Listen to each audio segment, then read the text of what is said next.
Hello everyone, welcome back to Bodybuilding Nation. Today we're covering some exciting physique updates from several top athletes as they prepare for upcoming competitions. Nick Walker, looking phenomenal at 2 weeks out. First up, we have a fresh physique update from Nick Walker, who's just 2 weeks out from the Pittsburgh Pro. Despite previously saying his last update would be his final one before the show, he's blessed us with one last photo shoot with his brother. Looking at these images, Nick appears absolutely incredible. His conditioning is already stage-ready, possibly just needing to get slightly drier on show day, but otherwise, he's right where he needs to be. The most impressive aspect is that during his cutting phase, he doesn't seem to have lost any size whatsoever. If anything, he might have actually grown during this prep. His overall package looks massive yet detailed. His midsection appears much improved compared to previous shows, looking tight and controlled in these photos. This has been a critical area for Nick, and it seems he's made significant progress here. That back double bicep shot? Absolutely extraordinary. While we often discuss Derek's back as being among the best in the world, Nick's is certainly in that same conversation. The upper body detail is remarkable. Those traps, that back density, and especially the height of that right bicep peak is just mind-blowing. His triceps development complements everything perfectly. When you factor in his legendary hamstring and glute development, which isn't fully visible in these upper body shots, this pose becomes extremely competitive. For his most muscular, the hands clasped variation works significantly better for his physique than the crab pose. It showcases his massive arms, wide shoulders, and prominent chest while maintaining that tight midsection we mentioned earlier. His side chest pose is equally impressive, displaying tremendous arm size, shoulder width, and chest thickness. We can't see his legs in this particular shot, but we know his legs from the side are phenomenal, though his outer sweep from the front has been a potential weak point. Overall, Nick is absolutely ready. This year he's bringing the complete package: massive size, perfect conditioning, and presumably improved posing and presentation. This should be more than enough to take the Pittsburgh Pro title, but we'll see how it plays out. Terrence Ruffin, ready at 2 weeks out. Next, we have a physique update from Terrence Ruffin, also 2 weeks out from Pittsburgh.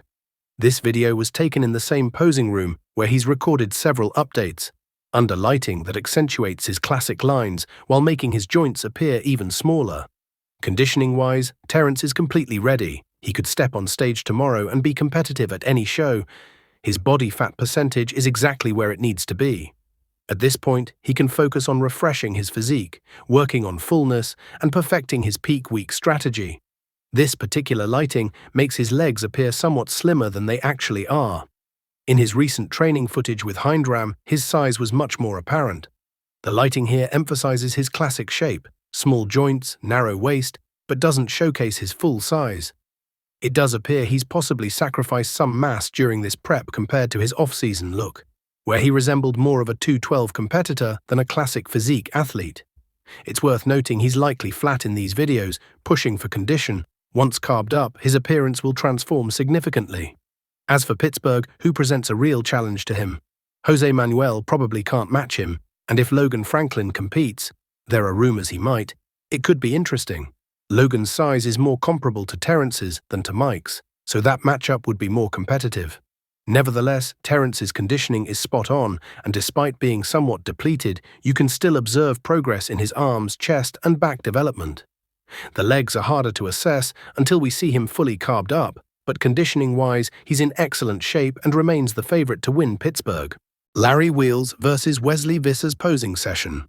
Here's something fascinating. Larry Wheels practicing posing with professional classic physique competitor Wesley Vissers, including a pose down that reveals how Larry stacks up against an established pro.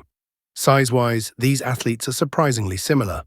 Interestingly, Wesley, who's sometimes criticized for having weaker legs, appears to have better leg development than Larry. This highlights Larry's primary weakness, his entire lower body, including quads, hamstrings, and glutes. As taller competitors, both face challenges in developing their legs fully. Regarding aesthetics and shape, Larry doesn't possess a traditionally classic physique. Is he better suited for open bodybuilding? Not necessarily. Even with his impressive genetics, his physique shows the toll of years of powerlifting and strongman training. with visible injuries affecting his symmetry. However, is his physique good enough to earn a pro card? I believe so, especially with guidance from someone like Wesley. In this video, you can see Wesley teaching Larry several classic poses, and Larry's presentation immediately improved. With proper conditioning, significantly better posing, and his name recognition in the fitness world, Larry has a legitimate shot at earning his pro card. Bodybuilding is ultimately a business, and Larry is one of the most recognizable fitness personalities globally. If he brings a package that's competitive enough, his star power could certainly help him secure that pro card. While I don't see him becoming a top pro in classic physique, winning a pro card seems entirely realistic if he selects his shows strategically and continues improving his presentation. 19-year-old phenomenon. Albertes Krennik. Remember this 19-year-old phenom from Poland, Albertes Krennik? His original plan was to compete in classic physique at this regional show before advancing to a pro qualifier. However, there was an issue with his height measurement. Apparently, he was measured shorter than anticipated and couldn't make the weight limit for classic. As a result, he competed in open bodybuilding instead, and remarkably placed second in what appears to be his first ever competition. While it wasn't necessarily the most competitive lineup, placing second in open at your debut show as a teenager is undeniably impressive. His physique is extraordinary for someone so young. His leg development is massive and his arms are freakishly developed, though his biceps have a somewhat unusual shape. That's just genetics, not implying anything. His back needs significant development, showing his youth, but his lower body resembles that of a seasoned competitor. The question becomes, is classic physique the right division for him? At only 19 with this much size already, maintaining his current weight while not growing further would be extremely challenging. Given his frame and current development trajectory, open bodybuilding might ultimately be a better fit.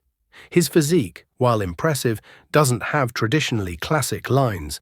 Nonetheless, he qualified for his pro qualifier and will attempt to earn his pro card in the coming weeks. It will be interesting to see if he can make the weight for classic, or if he'll continue in open. Samson Dauda guest posing.